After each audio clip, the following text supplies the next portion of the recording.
지금 내 앞에 앉아있는 이 사람은 나의 둘째 아들, 내가 낳은 아이입니다. 하지만 나는 그를 아들이라 부르지 못합니다. 그는 나의 생명줄을 쥐고 흔드는 차가운 그림자입니다. 25년 전 내가 저지른 단 하나의 침묵이 이 그림자를 키워냈습니다. 모든 고통은 그때 시작되었습니다. 그날의 비탈길에서 나는 내 아들을 괴물로 만들었고 나 자신을 영원한 죄수로 가두었습니다. 어머니, 이제 그만하세요. 고집 부릴 때가 아닙니다. 이 각서에 서명만 하시면 저도 어머니도 편안해집니다. 내가 원하는 게 정말 이것뿐이니? 원하는 것? 제가 원하는 건 당연히 이 집안의 모든 것입니다. 그게 제가 마땅히 가져야 할 자리였고 형에게 빼앗겼던 제 몫입니다. 어머니도 아시잖아요. 뭐? 내가 그런 말을 할 자격이 있니? 자격이요? 25년 전 어머니가 저에게 그 자격을 주셨습니다. 사고였다고. 제가 우발적이었다고. 어머니의 침묵이 저를 이 자리에 있게 했습니다. 이제 와서 양심 운운하지 마세요. 그의 말은 비수였습니다. 정확하게 나의 가장 깊은 상처를 찔러왔습니다. 그는 나의 죄책감을 방패 삼아 나를 벼랑 끝으로 몰아세우고 있었습니다. 내가 저지른 침묵이 내게 그대로 되돌아오는 지독한 업보. 나는 그 순간 25년 전 그 비탈길에 악몽으로 빨려 들어갔습니다. 과거 회상 25년 전 구룡산의 비탈길. 그날은 맑았습니다. 너무나 잔인하게 맑아서 모든 것이 선명하게 보였습니다. 두 아들이 별장 옆 비탈길에서 격렬하게 다투고 있었습니다.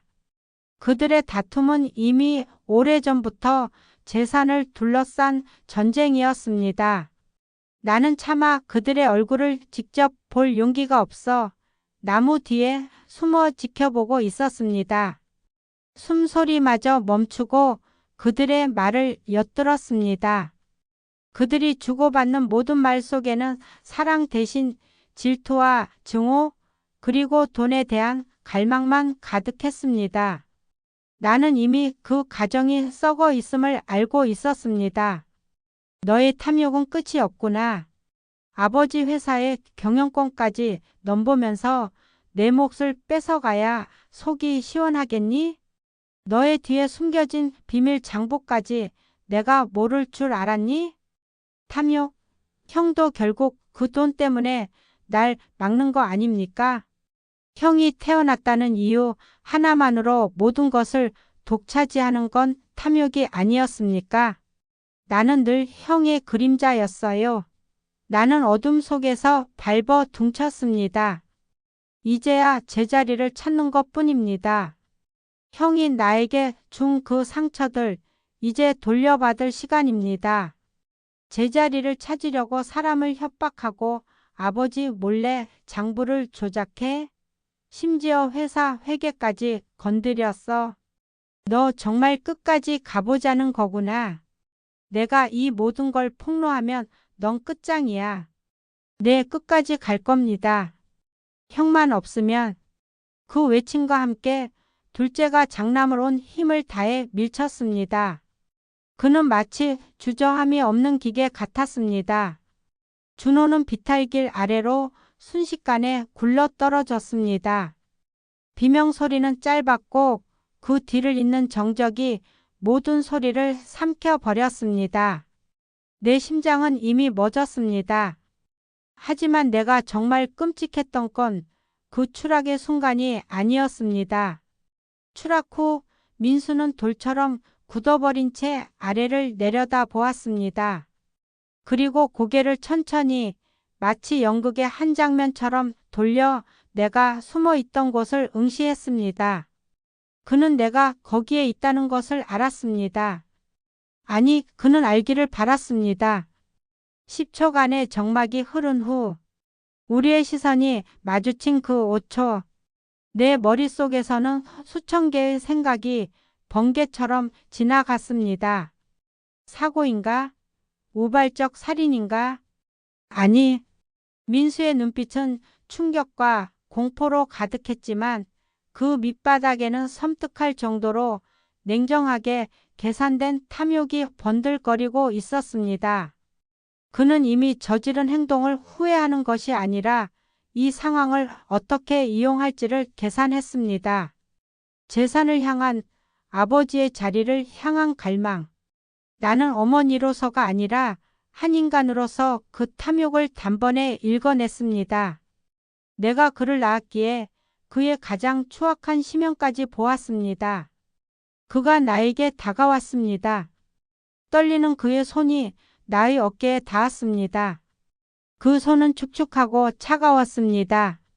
나는 그때 단 10초라도 진실을 마주할 용기를 냈더라면, 내가 그때 차갑게 물었더라면, 내가 일부러 그랬니? 지금 당장 자수하자. 그게 너를 살리는 길이다. 라고 말했더라면 나는 묻지 못했습니다. 나는 진실을 외면하는 말을 먼저 내뱉었습니다. 어떻게 된 거니? 사고인 거지? 준호가 발을 헛디딘 거지. 민수야, 사고인 거지? 내 입에서 나온 그 말은 나의 영혼을 저주하는 주문이었습니다.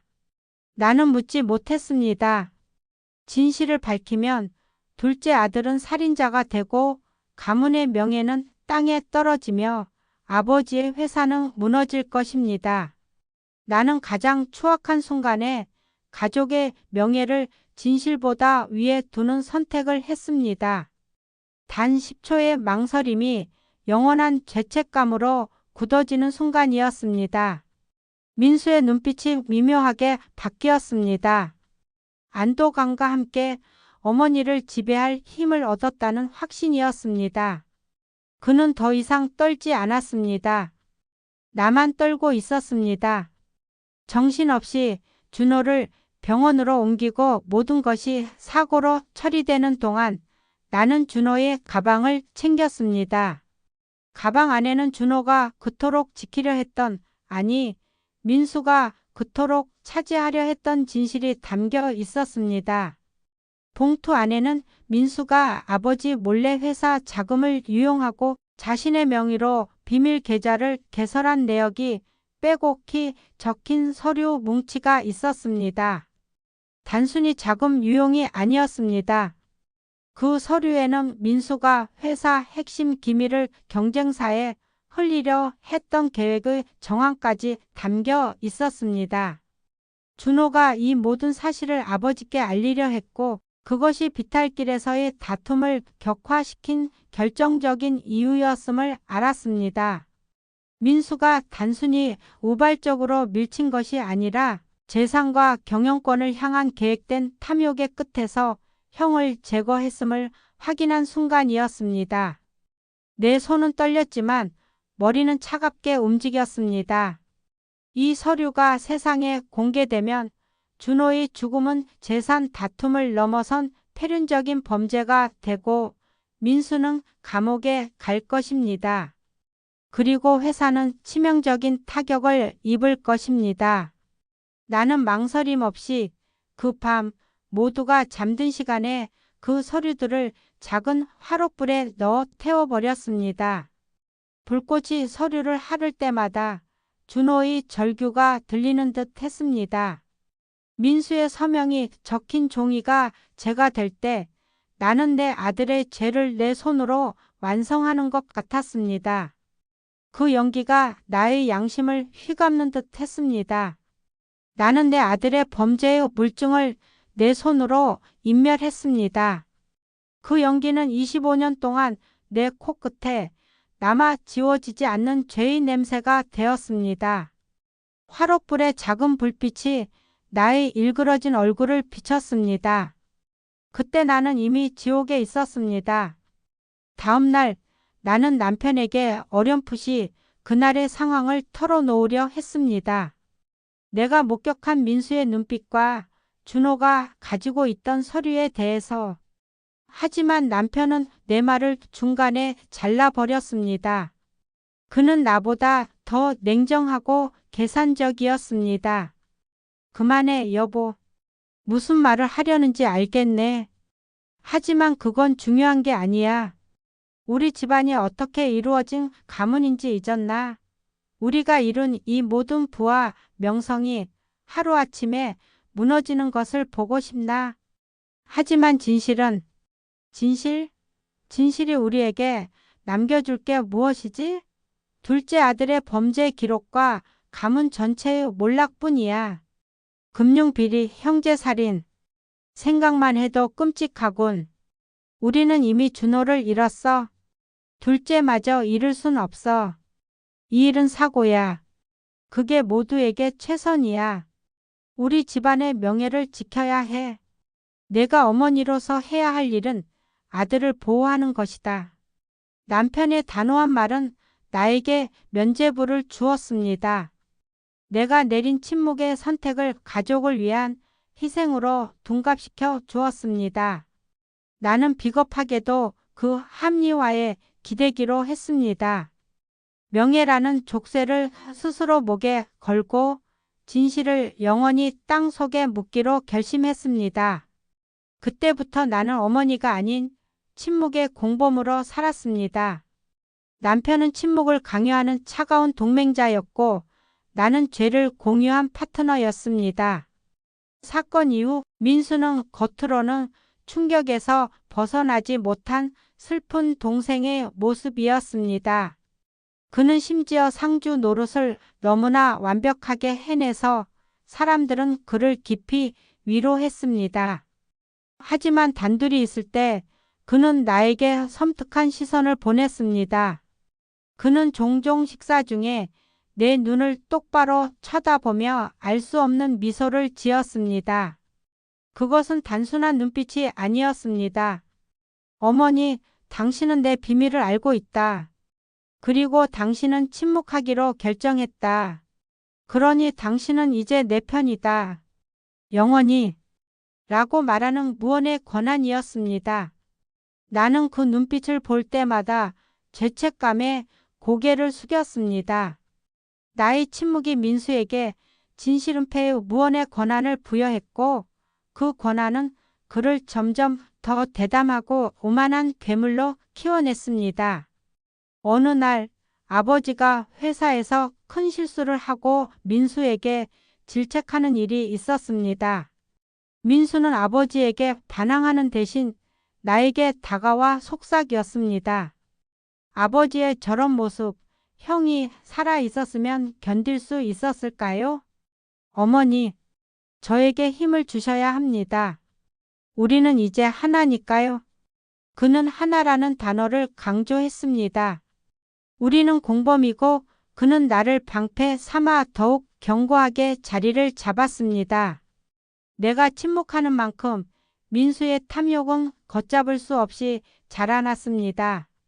그는 아버지의 회사에서 승승장구했고 그의 성공은 나에게 더 큰 고통이었습니다. 그가 성공할수록 나의 죄는 더욱 커지는 것 같았습니다. 마치 악마의 씨앗이 내 죄의 비료를 먹고 자라는 것처럼. 현재 나는 이 차가운 집에서 홀로 앉아 25년 전의 후회와 마주합니다. 민수의 강요로 인해 이 집안의 모든 것을 잃게 될 위기에 처했습니다. 내 손으로 키운 괴물이 나를 잡아먹으려 합니다. 하지만 이상하게도 나는 이 고통이 마땅하다고 생각합니다. 민수에게 당하는 이 모든 고통은 내가 25년 전 외면했던 준호의 비명소리이자 내가 태워버렸던 죄의 서류입니다.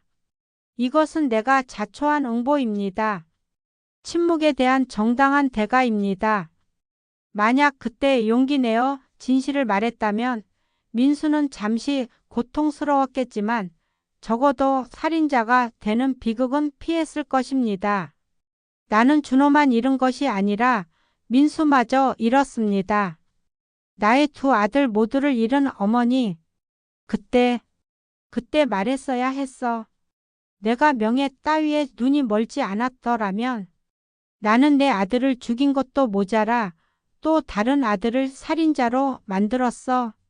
내 손에는 25년 전에 불태워 버리지 못했던 준호의 서류 사본이 쥐어져 있습니다. 이것은 내가 숨긴 진실의 열쇠입니다. 이 작은 종이 한 장이 25년간의 지옥을 끝낼 수 있을까요? 이 진실을 지금이라도 세상에 밝혀야 할까요? 나의 남은 생을 감옥에서 보낼지라도 이 지옥 같은 침묵에서 벗어날 수 있다면 나는 진실을 고백해야 할지 아니면 이 고통 속에서 홀로 죗값을 치러야 할지 25년 만에 다시 한번 최후의 선택의 기로에 서 있습니다. 나의 멈춘 시간은 다시 흐를 수 있을까요? 내가 내 죄를 고백하는 순간 그가 무너질까요? 아니면 나를 완전히 파멸시킬까요? 이 모든 고통을 끝내고 싶습니다. 이제 정말 끝내고 싶습니다. 창문 밖으로 25년 전 구룡산 자락이 보입니다. 그곳은 지금도 여전히 맑고 푸릅니다. 하지만 내 눈에는 그 비탈길의 붉은 흙만 보입니다. 그때 내가 덮어버린 피와 진실의 색깔. 나는 그 비탈길의 나무 뒤에서 아직도 떨고 있는 나 자신을 봅니다. 25년이 흘러나는 부와 명예라는 껍데기만 남았습니다. 그 껍데기 속에 갇혀 준호의 영혼은 울고 있고 민수의 악마는 웃고 있습니다. 이 모든 것을 부술 용기, 그 용기만이 나를 어머니로 되돌릴 유일한 길입니다. 떨리는 손으로 나는 서류 사본을 쥐고 결심을 굳혀갑니다. 민수의 서명이 새겨진 이 서류가 나의 25년 침묵을 폭로하는 가장 잔인한 증거가 될 것입니다. 25년의 시간이 흘렀지만 나는 여전히 그 밤의 진흙 냄새를 잊지 못합니다. 흙먼지가 아닌 내가 내 아들을 파묻었던 죄의 냄새입니다. 그는 지금도 나의 침묵을 먹고 자란 괴물로 내 앞에 서 있습니다. 어머니가 그날 저를 사고로 만들어 주셨잖아요. 제가 그 자리에 없었다고 완벽하게 증명해 주셨잖아요. 그러니 이제 제 뜻대로 하세요. 어머니가 준 생명줄 이제 제가 거둬갑니다. 집안의 모든 권한을 저에게 넘기세요. 그게 어머니가 해야 할 마지막 의무입니다. 그의 차가운 목소리는 나의 참회록을 다시 꺼내게 했습니다. 나는 그를 보호한다고 생각했습니다. 내가 사랑하는 둘째 아들을 파멸해서 구하는 길이라고 믿었습니다. 하지만 그 보호는 독이었습니다. 나의 발자국이 지워질수록 내 아들의 영혼은 점점 더 어둠 속으로 잠식되었습니다. 나의 죄책감은 그에게 왕관을 씌워준 셈이었습니다. 준호의 시신이 병원으로 옮겨진 후 나는 미친 사람처럼 다시 구룡산으로 향했습니다. 밤은 이미 깊었고 하늘은 울고 있었습니다. 빗방울은 내가 흘릴 수 없었던 눈물처럼 굵었습니다. 내 머릿속에는 오직 하나의 생각만 있었습니다. 증거를 없애야 한다. 민수가 살인자가 되는 것을 막아야 한다. 나는 비탈길을 미끄러지며 올랐습니다. 흙과 진흙이 범벅된 길. 나는 조명 하나 없는 어둠 속에서 오직 땅만 주시했습니다. 그 속에서 나는 민수의 운동화 자국을 찾아 헤맸습니다. 선명하게 찍힌 그 발자국은 나의 아들이 살인자가 되었음을 증명하는 확증이었습니다. 나는 맨손으로 진흙을 문질러 지우기 시작했습니다. 나의 손은 흙투성이, 손톱은 찢어져 피가 배어 나왔습니다. 이 행위는 단순한 발자국 지우기가 아니었습니다. 나의 양심과의 처절한 전투였습니다. 발자국을 하나씩 지울 때마다 나는 진실이라는 괴물을 내 손으로 질식시키는 기분이었습니다. 진흙이 내 얼굴에 튀었고 나는 숨조차 쉬기 어려웠습니다. 그때 나는 헛것을 보았습니다. 내가 문지른 진흙 자국 위로 준호의 얼굴이 떠올랐습니다. 그는 슬픈 미소를 지으며 나에게 물었습니다. 어머니, 왜 저를 2번 죽이세요? 나는 비명을 삼키고 더 세게 진흙을 문질렀습니다. 나는 내가 어머니이기 때문에 이 일을 한다고 스스로를 속였습니다. 하지만 사실은 내가 만든 명예라는 허상, 재산이라는 탐욕을 지키기 위한 비겁한 몸부림이었습니다. 진흙이 내 영혼에 달라붙는 듯 했습니다. 어둠 속에서 나는 무언가 젖은 천 조각을 발견했습니다. 그것은 민수가 다투는 과정에서 찢어진 셔츠 조각이었습니다. 붉은 핏자국이 희미하게 남아있는 그 천 조각.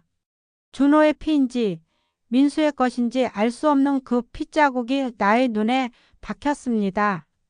나는 그것을 손에 쥐는 순간 비로소 오열했습니다. 나는 준호를 잃은 슬픔에 우는 것이 아니라 내가 지워버리고 있는 아들의 죄에 울었습니다. 이 조각이 민수를 고발할 유일한 물증이지만 나는 그것을 조용히 주머니에 쑤셔 넣었습니다. 그리고 중얼거렸습니다. 이건 아무도 몰라야 해. 이 증거는 내가 지켜야 해. 내가 그를 지켜야 해. 그 밤 나는 진실을 묻고 내 아들에게 죄를 뒤집어 씌우는 계약을 홀로 체결했습니다. 비는 나의 죄를 씻어주지 못하고 오히려 그 죄를 더욱 단단하게 굳혔습니다. 다음 날부터 경찰 조사가 시작되었습니다. 나는 침착했습니다. 이미 전날 밤 내가 모든 물증을 제거했기 때문이 아닙니다. 나는 내가 해야 할 2번째 임무, 즉 알리바이 대본을 만들어야 했기 때문입니다. 나는 민수를 방으로 불렀습니다. 그의 얼굴은 여전히 창백하고 불안했습니다. 나는 그의 눈을 똑바로 쳐다보며 단호하고 냉정한 목소리로 말했습니다. 그건 어머니로서의 목소리가 아니라 사건을 완벽하게 은폐해야 하는 극작가의 목소리였습니다. 민수, 정신 차려. 이제부터 내가 해야 할 일은 딱 하나다. 그날 오후 2시부터 4시까지 너는 별장에 없었다. 저는 그때 형과 너는 그 시각 회사 기밀 유출 건 때문에 아버지께 심하게 질책을 받고 서울 본가에 내려와 있었다. 그리고 그 시간에 서재에서 내가 제출해야 할 기획서를 다시 쓰고 있었다. 기억해. 노트북에 전원 켜는 소리, 서재 시계가 4시를 알리는 소리. 그 모든 소리를 기억해야 한다. 그리고 눈빛. 너는 형의 비극을 슬퍼하는 동생의 눈빛을 연기해야 한다. 죄책감은 단 1초도 보여선 안 된다. 나는 민수에게 완벽하게 짜맞춘 대본을 수십 번 반복시켰습니다. 언제 아버지께 전화를 걸어 용서를 빌었는지, 언제 나에게 물 한 잔을 가져다 달라고 했는지, 모든 것을 세밀하게. 나는 그에게 거짓말하는 방법을 가르쳤습니다. 불안해하던 민수는 나의 치밀함과 냉정함에 의지하기 시작했습니다. 그는 나의 대본에 몰입했고 그 대본이 곧 자신의 진실이라고 믿기 시작했습니다. 나는 그의 영혼을 팔아먹은 느낌이었습니다. 나는 내 아들에게 살인자라는 굴레를 씌우지 않으려 했지만 오히려 그에게 완벽한 범죄자라는 새로운 가면을 씌워주고 있었습니다. 나의 사랑과 보호라는 이름으로 행해진 이 은폐 작업이 민수를 되돌릴 수 없는 타락의 길로 안내하는 지침서가 되었음을 그때는 깨닫지 못했습니다. 나의 죄는 이제 민수의 삶과 분리될 수 없게 되었습니다. 경찰 조사가 마무리될 무렵 나는 준호의 사망 진단서를 확인하기 위해 병원을 방문했습니다. 나는 최대한 침착하고 슬픔에 잠긴 어머니의 얼굴을 유지했습니다. 그러나 담당 의사의 눈빛은 달랐습니다. 사모님, 진단서는 이미 준비되어 있습니다. 사인이 실족사로 기록되었음을 다시 한번 확인 부탁드립니다. 다만 부검 결과 고인의 몸에서 발견된 타박상의 패턴이 단순한 추락으로 보기에는 의아한 부분이 있었습니다. 그게 무슨 뜻이죠? 당신은 지금 우리 아들의 죽음에 대해 뭘 의심하는 겁니까? 오해는 마십시오.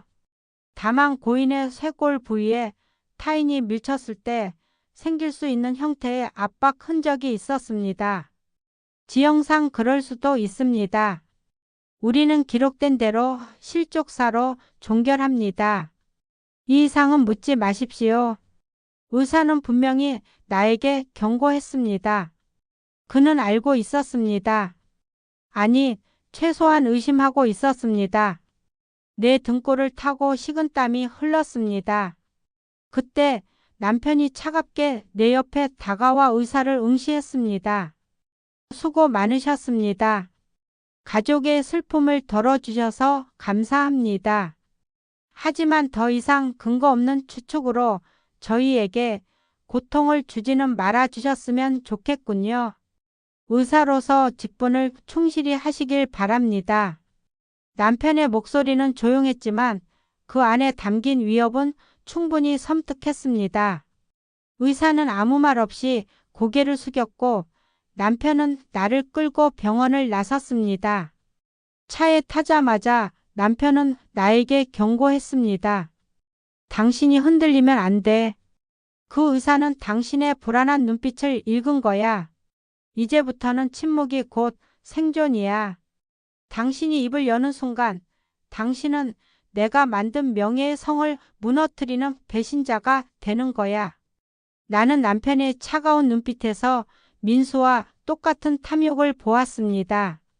남편은 나에게 진실을 공유한 동맹이 아니라 진실을 감시하는 간수였습니다. 이 사건으로 인해 나의 공범 관계는 더욱 단단해졌고 나의 불안은 극도의 편집증으로 변했습니다. 모든 사람이 나를 의심하는 것 같았습니다. 준호의 장례식 후 나는 준호의 방을 봉인했습니다. 이 행위는 일종의 종교적 의식이었습니다. 나는 그 방에 진실을 가두려 했습니다. 준호의 책상, 그의 옷장, 심지어 그가 쓰던 칫솔까지 모든 것이 나에게 진실을 말하고 있는 것 같았고 나는 그 목소리를 억눌러야 했습니다. 나는 대못을 박아 방문을 닫았습니다. 그 방은 마치 우리 집의 금지된 영역이 되었습니다. 민수는 그 봉인된 방을 볼 때마다 미묘한 안도감을 느꼈습니다. 그는 그 방의 봉인이 곧 자신의 죄까지 봉인되었다는 의미로 받아들였습니다. 그는 그 방 앞에서 종종 멈춰 섰습니다. 그리고 알 수 없는 만족감을 드러냈습니다. 어머니, 형은 편안하게 갔겠죠? 형은 이제 우리에게 어떤 방해도 주지 않겠죠? 그는 나에게 물었지만 사실은 나에게 확인하는 것이었습니다. 어머니, 제가 안전하죠? 내가 당신의 죄를 함께 짊어지고 있으니 당신도 나를 안전하게 지켜야 합니다. 이 봉인된 방은 민수의 방패가 되어 주었습니다. 내가 준호의 모든 흔적을 지웠지만 역설적이게도 그 방의 봉인 덕분에 민수는 준호의 죽음으로부터 완벽하게 자유로워졌습니다. 내가 만든 이 봉인이 민수를 죄의식이 없는 괴물로 성장시키는 영양분이 된 것입니다. 봉인을 할수록 나는 진실에서 멀어졌습니다. 봉인이 이루어진 후 일주일, 민수는 더욱 대담해졌습니다. 그는 노골적으로 나를 시험하고 자신의 권력을 확인하려 했습니다. 어느 날 저녁 식사 후 민수는 내가 가장 아끼던 준호와 함께 찍은 유일한 가족 사진 액자를 들고 왔습니다. 사진 속 준호는 해맑게 웃고 있었습니다. 나는 숨을 멈췄습니다. 어머니, 이 사진 이제 별로 보고 싶지 않으시죠? 저는 형의 얼굴을 볼 때마다 마음이 편치 않습니다. 그는 나에게 묻는 것이 아니었습니다. 그는 내 눈을 똑바로 쳐다보며 그 액자를 바닥에 던졌습니다. 유리 파편이 요란한 소리를 내며 사방으로 흩어졌습니다. 준호의 얼굴도 여러 조각으로 찢어졌습니다. 나는 충격으로 아무 말도 할 수 없었습니다. 온몸이 굳어졌습니다. 어서 치워주세요, 어머니. 파편이 위험합니다. 어머니가 늘 깔끔한 것을 좋아하시잖아요. 이 집안의 모든 것은 깨끗해야 합니다. 그는 명령했습니다. 그는 나에게 무릎을 꿇고 내가 가장 사랑하는 아들의 조각난 얼굴을 맨손으로 치우게 했습니다. 유리 파편이 나의 손을 찔렀지만 나는 아무런 고통도 느끼지 못했습니다. 내가 민수를 위해 준호의 진실을 난도질했을 때의 고통에 비하면 아무것도 아니었습니다. 나는 묵묵히 파편을 주었고 민수는 그 모든 과정을 차가운 미소로 지켜보았습니다. 그 순간 나는 깨달았습니다. 민수는 더 이상 내가 지켜줘야 할 아들이 아니었습니다. 그는 나를 25년간의 죄책감이라는 감옥에 가두고 그 열쇠를 쥔 간수가 되었습니다. 그는 나에게 자신이 저지른 죄를 매일 상기시키고 내가 그 죄를 영원히 덮어야 한다는 의무를 심어주었습니다. 깨진 유리 조각은 내가 25년간 깨트린 진실이었고 나는 그 조각을 청소하는 하인이 되었습니다. 나의 침묵은 이제 지배의 도구가 되었습니다. 경찰의 재조사가 시작되었습니다.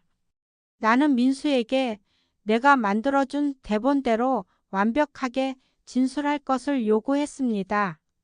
심장이 찢어질 듯 고통스러웠지만 나는 끝까지 냉정한 얼굴을 유지했습니다. 민수는 놀라울 만큼 완벽했습니다. 그는 눈물 한 방울 흘리지 않고 내가 짜준 알리바이를 한치의 오차도 없이 진술했습니다. 그는 심지어 그날 형에게 미안해서 전화를 걸었지만 받지 않았다는 감성적인 디테일까지 추가했습니다. 완벽했습니다. 너무나 완벽해서 소름이 끼쳤습니다. 나는 그 모습을 지켜보며 깨달았습니다. 내가 내 아들을 구원한 것이 아니라 파멸시켰다는 것을. 나의 사랑과 보호는 그를 인간으로 남게 하지 못하고 그의 진실은 내가 만들어준 거짓 알리바이가 되어버렸습니다. 결국 너는 완벽한 범죄자다라는 새로운 낙인을 찍어준 셈입니다. 그날 이후 민수는 더 이상 나를 두려워하지 않았습니다. 그는 오히려 나를 자신을 완성시킨 창조주처럼 대했습니다. 나는 25년간 내가 만든 괴물의 그림자 속에서 살았습니다. 내가 준호의 발자국을 지운 그 밤 나는 내 아들을 산채로 무덤에 묻었습니다. 그리고 그 무덤은 지금 나를 덮치고 있습니다. 나의 참회는 이제 시작입니다. 나는 내가 만든 괴물과 함께 이 죄의 대가를 치러야 합니다. 나는 마지막 남은 준호의 서류 4본을 꽉 움켜쥐었습니다. 이 서류만이 나를 이 지옥에서 해방시킬 유일한 불꽃입니다. 25년간 굳게 닫혔던 판도라의 상자가 열렸습니다.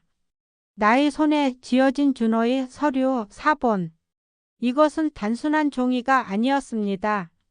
이것은 내가 내 아들에게서 독립하고 내가 만든 괴물을 파멸시킬 유일한 무기였습니다.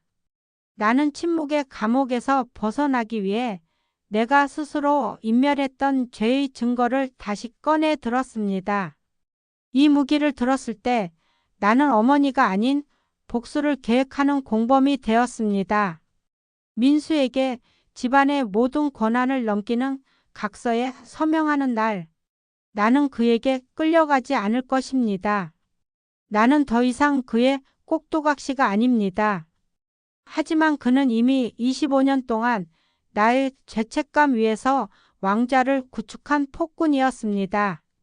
나의 반격은 그에게 분노가 아닌 조롱을 안겨줄 뿐일지도 모릅니다. 서재의 묵직한 공기 속에서 나는 서류 4본을 다시 펼쳤습니다. 민수의 서명이 선명한 비밀 계좌 내역과 회사 기밀 유출 계획. 이것은 준호가 목숨을 걸고 지키려 했던 진실이었습니다. 나는 이 서류를 민수에게 보여주어 그의 탐욕에 제동을 걸기로 결심했습니다. 살인이라는 최종적인 카드가 아닌 금융 비리라는 현실적인 위협으로 그의 목줄을 잡으려 한 것입니다.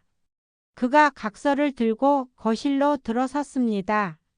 그의 얼굴에는 이미 모든 것을 장악했다는 오만함이 가득했습니다. 어머니, 이제 마무리합시다. 깨끗하게 서명하시고 이 지겨운 싸움을 끝내세요. 너는 이 집안을 독차지하고 싶니? 독차지라뇨? 제 것을 돌려받는 것 뿐입니다. 어머니는 이미 25년 전에 승낙하셨습니다. 내가 준호를 밀쳤을 때 나는 내가 살인자가 되는 것을 막으려 했어. 하지만 너는 그 침묵을 이용해 내 형의 목, 내 아버지의 목까지 탐내고 있어. 어머니는 저에게 재산을 논할 자격이 없으세요. 어머니가 제 죄를 덮었을 때 어머니는 이미 돈과 명예가 진실보다 중요하다는 가르침을 주셨습니다. 제가 어머니의 가르침을 충실히 따르는 것뿐입니다. 나는 더 이상 참지 못했습니다. 나는 테이블 위로 서류 4본을 던졌습니다. 이게 내가 지금 차지하려는 것의 대가다. 내가 형을 밀치기 직전 준호가 가지고 있던 서류의 4본이야. 내가 회사 자금을 유용하고 경쟁사에게 기밀을 넘기려 했던 계획. 살인죄는 막아주었지만 이 경제 사범죄까지 막아줄 수는 없다. 당장 이 각서를 치워. 그렇지 않으면 나는 이 서류를 세상에 공개할 것이다. 너는 모든 것을 잃게 될 것이다. 민수는 처음에는 그 서류를 내려다보며 미소를 지었습니다. 하지만 준호가 남긴 필체와 자신의 서명을 확인하는 순간 그의 얼굴은 순식간에 굳어졌습니다. 그 차가운 얼굴에 처음으로 당황과 분노 그리고 공포가 스쳤습니다. 그 서류를 어머니가 태워버리는 것을 내가 봤습니다. 어떻게 아직도 내 아버지도 모르는 진실이다. 나는 그날 밤 내가 모르는 곳에 4본을 숨겨두었지. 내가 너를 지키기 위해 했던 모든 행위는 이제 너를 묶는 족쇄가 될 것이다. 나의 심장은 격렬하게 뛰었지만 나는 냉정함을 가장했습니다. 25년 만에 처음으로 내가 민수보다 우위에 섰다는 짜릿한 착각이 나를 지배했습니다. 하지만 그 착각은 오래가지 못했습니다. 민수는 이내 광기 어린 미소를 되찾았습니다. 흥미롭군요. 어머니는 저에게 최고의 선물을 주셨습니다. 이 서류는 제가 어머니를 영원히 지배할 수 있는 마지막 열쇠가 될 겁니다. 어머니가 이 서류를 공개하면 세상은 저의 범죄를 알겠죠. 하지만 어머니는 살인 교사 및 증거인멸의 공범이 됩니다. 어머니의 손으로 형의 죽음을 사고로 위장했다는 사실이 밝혀지는 순간 이 가문의 명예는 돌이킬 수 없이 무너질 겁니다. 그의 말은 비수였습니다. 내가 침묵을 깬다면 나는 나 자신을 파멸시키는 것입니다. 나는 그를 막으려 했지만 그는 나를 끌어안고 함께 뛰어내릴 준비가 되어 있었습니다. 민수와의 대화 직후 남편이 나를 거칠게 서재로 끌고 갔습니다. 그는 민수에게서 서류에 대한 이야기를 들었음에 틀림없습니다. 남편의 얼굴은 분노와 공포로 일그러져 있었습니다. 그는 서재문을 잠그고 나를 벽으로 밀어붙였습니다. 당신 미쳤어? 도대체 무슨 짓을 꾸미고 있는 거야? 당신이 감히 25년 전에 우리가 맺은 계약을 깨려고 해? 그 계약은 더 이상 유효하지 않아. 민수는 우리를 협박하고 있어. 그는 우리 모두를 집어삼키려 해. 민수를 막으려다가 우리 모두를 지옥에 보낼 셈이야. 당신이 준호의 서류 사본을 가지고 있다는 게 사실이야. 당장 내놓아. 당신이 그 서류를 꺼내는 순간 당신은 증거인멸죄로 감옥에 갈 거야. 당신이 만든 알리바이가 모두 깨지고 이 모든 비극이 당신의 손에서 시작됐다는 것을 모두가 알게 될 거야. 나는 내가 만든 괴물에게 더 이상 이용당하지 않을 거야. 괴물은 당신이야. 당신의 명예욕과 준호에 대한 집착이 우리를 이 지경으로 만들었어. 당신은 그 서류를 태웠어야 했어. 지금 당장 불태워. 내가 당신의 죄를 덮어줄 수 있을 때 멈춰. 남편은 나를 간절하게 설득하는 것이 아니었습니다. 그는 자신의 명예와 부를 지키기 위해 나를 위협하고 있었습니다. 그는 민수의 뒤에 숨어 나를 다시 침묵의 족쇄로 묶으려 했습니다. 내가 그 서류를 꺼낸 순간 나는 남편에게도 위험한 공범이 아닌 제거 대상이 된 것입니다. 나는 그가 나의 구원자가 아닌 나를 침묵시키려는 또 다른 간수임을 깨달았습니다. 서류 사본을 넘기지 않고 버티는 나에게 민수는 더욱 잔인한 심리전을 걸어왔습니다. 그는 나의 약점, 즉 준호에 대한 죄책감을 이용했습니다. 그날 저녁 집안에는 낯선 금속 조형물이 배달되었습니다. 거실 중앙에 설치된 검고 차가운 대리석 명패. 그 위에는 준호의 이름이 금색으로 새겨져 있었습니다. 장남 이준호, 영원히 잊지 않겠습니다. 나는 충격으로 몸을 떨었습니다. 준호의 방을 봉인하여 그의 흔적을 지우려 했던 나에게 민수는 준호의 이름을 트로피처럼 거실에 전시했습니다. 어떠세요, 어머니? 형의 이름을 이렇게 훌륭하게 전시하니 집안의 생기가 도는 것 같지 않습니까? 이 집안의 주인으로서 형을 기리는 건 당연한 도리죠. 어머니도 좋아하실 거라 생각했습니다. 너는 대체 무슨 생각을 하는 거니? 저는 어머니를 생각합니다. 어머니는 늘 형에게 미안해 하셨죠? 이제 더 이상 숨기지 마세요. 어머니의 죄책감은 제가 이렇게 아름다운 명패로 승화시켜 드리겠습니다. 어머니는 매일 이 명패를 보면서 내가 준호의 죽음을 덮었기 때문에 민수가 이 자리에 설 수 있었다는 사실을 상기하시면 됩니다. 그게 어머니의 역할입니다. 그 명패는 준호에 대한 추모가 아니었습니다. 그것은 나를 향한 민수의 선전포고이자 나의 죄책감을 상징하는 십자가였습니다. 그는 내가 가장 고통스러워하는 지점을 정확히 알고 찔러왔습니다. 내가 그 명패를 치우려고 손을 댈 때마다 그는 나를 비웃었습니다. 나는 그 앞에서 무력했습니다.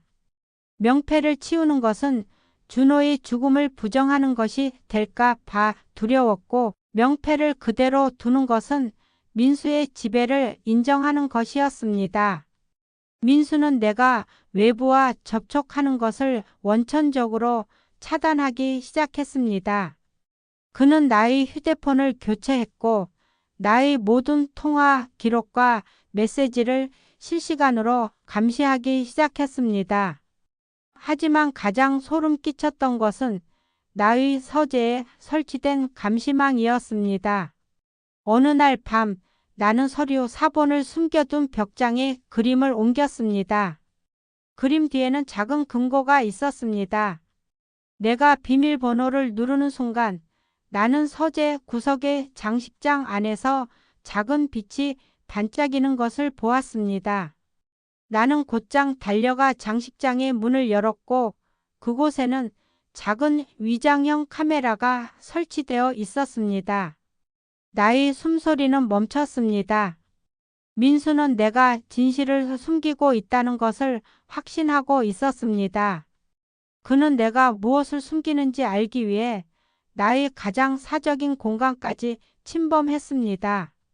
내가 그 카메라를 부술 때 나는 민수의 냉정한 눈빛이 나를 꿰뚫어 보는 환영을 보았습니다. 그는 나에게 말을 걸었습니다. 마치 내 머릿속에 심어놓은 칩처럼. 어머니, 제가 어머니를 감시하는 것이 아닙니다. 어머니가 진실에서 벗어나 저희를 위험에 빠뜨리는 것을 막는 것입니다. 어머니의 행동은 곧 가문의 생존 문제입니다. 제가 어머니의 안전을 지켜드리는 것입니다. 그의 감시는 나를 더욱 편집증적으로 만들었습니다. 나는 집안의 모든 거울과 그림, 심지어 꽃병까지 의심하게 되었습니다. 내가 걷는 모든 곳이 감시당하는 무대였습니다. 나는 그가 나의 모든 것을 지켜보고 있다는 공포 속에서 서류를 금고가 아닌 다른 은밀한 곳에 옮겨야 했습니다. 나의 유일한 무기인 서류가 민수에게 넘어가는 순간 나는 진정한 노예가 될 것입니다. 더 이상 이 집에서 버틸 수 없다고 판단한 나는 최후의 수단을 감행했습니다. 서류 사본을 직접 외부에 전달하는 것입니다. 나는 25년 전 준호의 죽음 이후 유일하게 나를 인간적으로 대해주었던 퇴직한 회사 고문 변호사에게 연락을 시도했습니다. 나는 민수의 감시를 피하기 위해 화장실에서 변기물을 틀어놓고 숨막히는 속삭임으로 변호사에게 전화를 걸었습니다. 저예요. 드릴 말씀이 있어요. 25년 전 준호 일에 대해 제가 진실을 말해야 합니다. 부탁입니다. 오늘 저녁 7시 한강 다리 아래에서 저를 만나주세요. 제가 가진 서류를 꼭 전달해야 합니다. 서류를. 숨막히는 통화는 단 30초 만에 끝났습니다. 나는 서둘러 전화를 끊었지만 나의 불안은 극에 달했습니다. 민수가 이미 나의 통화 내용을 듣고 있을지도 모른다는 공포. 7시. 나는 민수 몰래 집을 빠져나가기 위해 수면제를 이용하기로 했습니다. 그의 저녁 식사에 몰래 고용량의 수면제를 넣었습니다. 가 정신을 잃는 틈을 타 나는 서류 사본을 품에 안고 25년 만에 자유를 향한 첫 발을 내디뎠습니다. 어둠 속에서 나는 떨리는 손으로 택시를 잡았습니다. 나의 심장은 터질 듯 뛰었고 나는 끊임없이 뒤를 돌아보았습니다. 내가 해방될 수 있을까? 아니면 이 모든 것이 민수의 마지막 덫일까? 한강 다리 아래의 약속 장소. 변호사는 아직 오지 않았습니다. 나는 서류 사본을 품에 안고 떨리는 숨을 내쉬었습니다. 그때 뒤에서 차가운 목소리가 들려왔습니다. 어머니 어디 가세요? 제가 없는 동안 혼자 외출하시면 위험합니다. 특히 이 귀한 서류를 들고요. 민수는 내가 건 수면제에도 쓰러지지 않았습니다. 그는 나를 시험하고 있었던 것입니다. 그의 손에는 나의 휴대폰이 들려 있었고 화면에는 변호사에게 보낸 나의 음성 메시지 녹음 파일이 재생되고 있었습니다. 그는 나의 모든 계획을 알고 있었습니다. 제가 어머니의 모든 것을 지켜드린다고 말씀드렸죠. 제가 허락하지 않는 이상 어머니는 한 발자국도 이 집 밖으로 나갈 수 없습니다. 그는 나에게 다가와 나의 품속에서 서류 사본을 강제로 빼앗았습니다. 나의 유일한 무기가 그의 손에 넘어가는 순간 나는 완전히 무너졌습니다. 나의 25년 침묵은 결국 민수의 손에 의해 완벽하게 파멸되었습니다. 이제 나는 그가 만든 지옥 속에서 영원히 그의 죄를 짊어지고 살아야 하는 완벽한 포로가 되었습니다. 한강 다리 아래 나의 마지막 불꽃은 잔인하게 꺼졌습니다. 민수의 손에 서류 사본이 넘어간 순간 나는 25년간의 침묵이 불러온 파국을 완전히 인정할 수밖에 없었습니다. 나는 자유를 향해 한 발짝 내딛는 대신 내가 만든 괴물의 지하 감옥 깊숙이 스스로를 가두었습니다. 이제 나는 어머니가 아닙니다. 이 집의 주인도 아닙니다. 나는 민수의 죄를 영원히 증명해야 하는 가장 완벽한 포로입니다. 내가 숨 쉴 때마다 민수의 권력은 더욱 단단해집니다. 나의 실패는 민수에게 잔혹한 승리를 안겨주었습니다. 그는 이제 더 이상 숨기지 않습니다. 그의 지배는 단순한 재산 탈취를 넘어 나의 정체성과 정신까지 해체시키는 심리적 고문으로 변해갔습니다. 나는 매일 밤 내가 준호의 발자국을 지우던 그 진흙 속에서 허우적거리는 악몽에 시달립니다. 이제 나의 유일한 희망은 내가 만든 이 지옥을 내 손으로 부수는 것뿐입니다. 집으로 돌아온 직후 민수는 나를 거실 중앙에 세워두었습니다. 그가 각서를 내밀었을 때 나는 이미 저항할 의지를 잃었습니다. 내가 사인한 그 서류는 단순히 재산 포기 각서가 아니었습니다.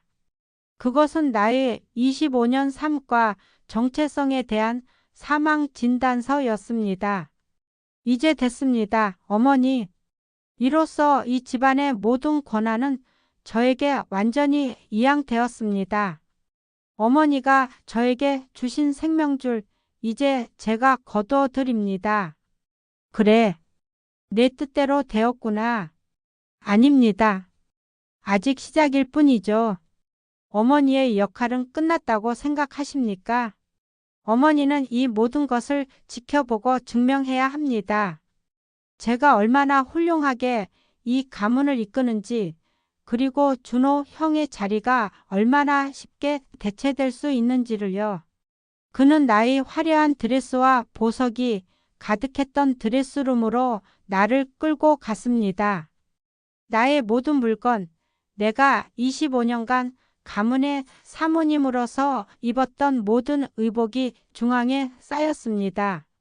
어머니의 취향은 너무 과합니다. 그리고 불안정하죠.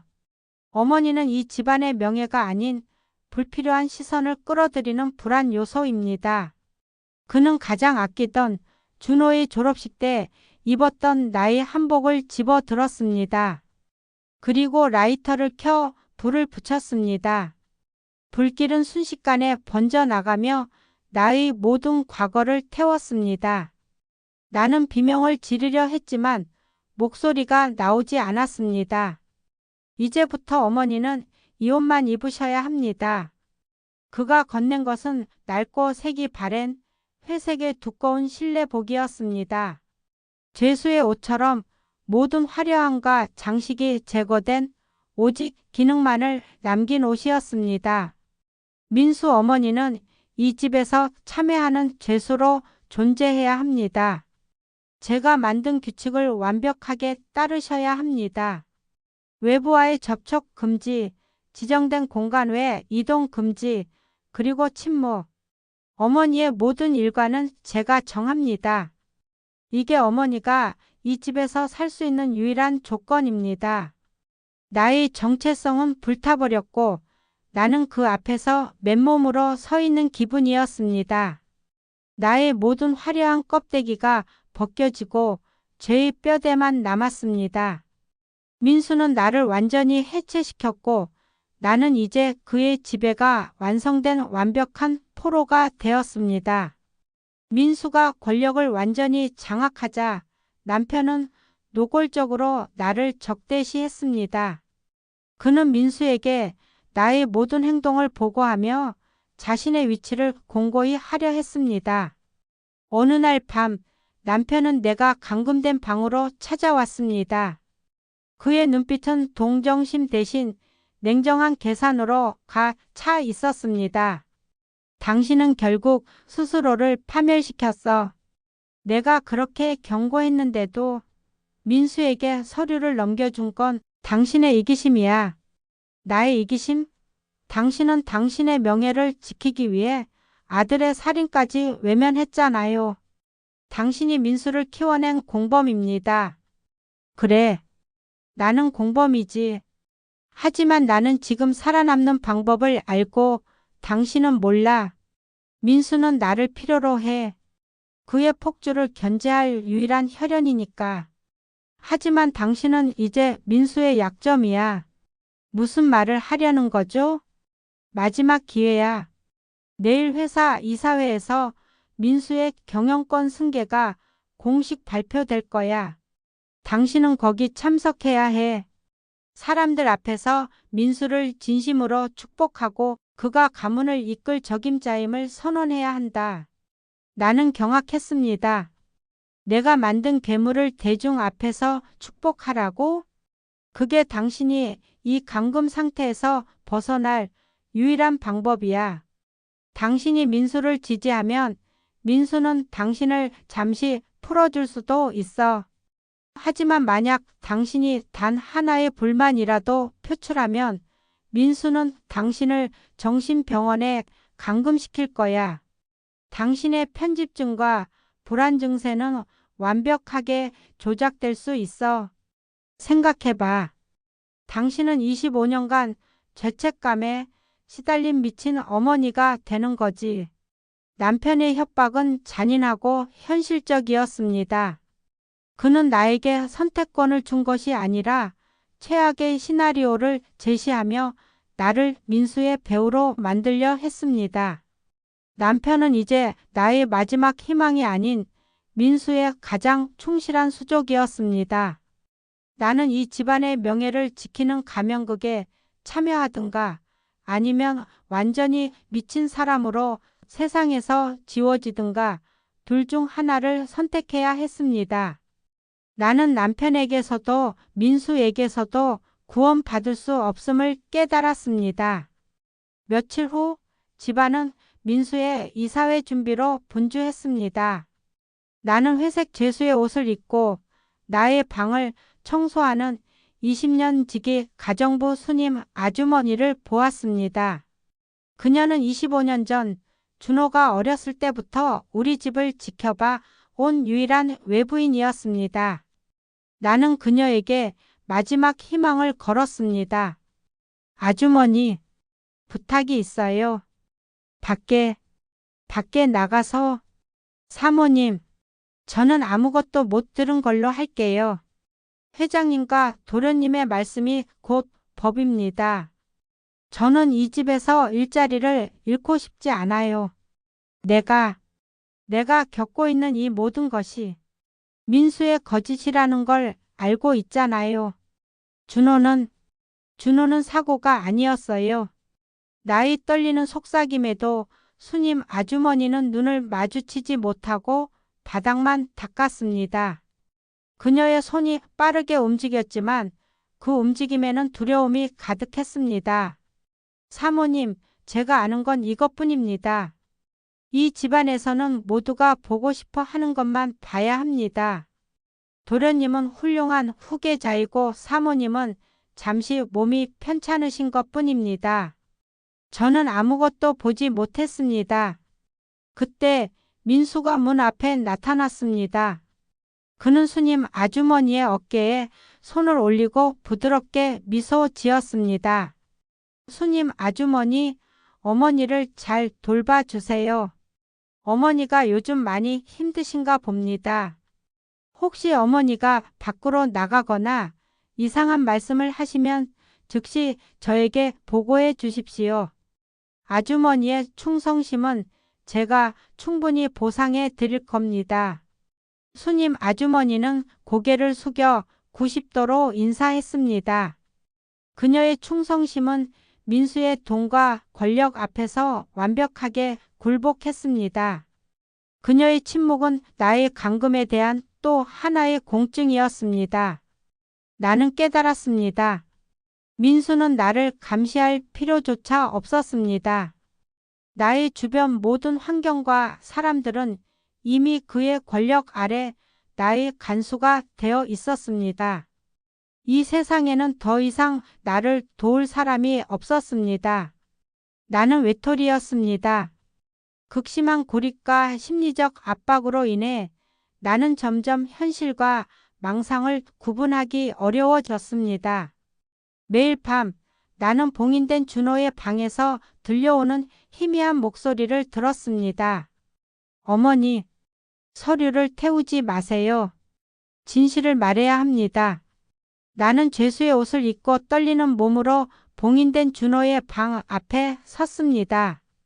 25년 전 내가 대못을 박아 봉인했던 그 문. 그 문은 나의 죄책감 그 자체였습니다. 더 이상 참을 수 없었습니다. 진실을 마주해야만 했습니다. 나는 무거운 쇠 지렛대를 들고 문을 부수기 시작했습니다. 쾅, 쾅. 대못이 뽑혀 나가고 문이 부서지는 굉음이 집안을 울렸습니다. 나는 그 소리가 민수에게 들릴까 두려웠지만 멈출 수 없었습니다. 문이 열리고 25년간 닫혀있던 방에 퀴퀴한 공기가 나의 얼굴을 때렸습니다.